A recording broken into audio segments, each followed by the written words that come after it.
Naghain ng petisyon sa Korte Suprema ang ilang grupo para i-cite ng indirect contempt si Senate President Tito Soto.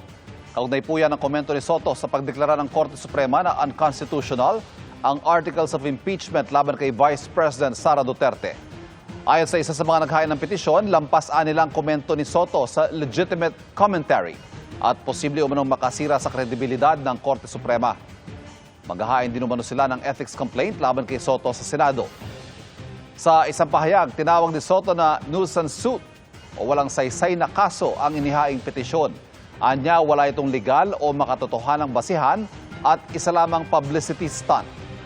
Iginit ni Soto na ang simpleng hindi pagsang-ayon o pagbatiko sa desisyon ng Korte ay hindi maituturing na indirect contempt. Formal niya siyang sasagot sa petisyon kapag hiningan siya ng Korte Suprema.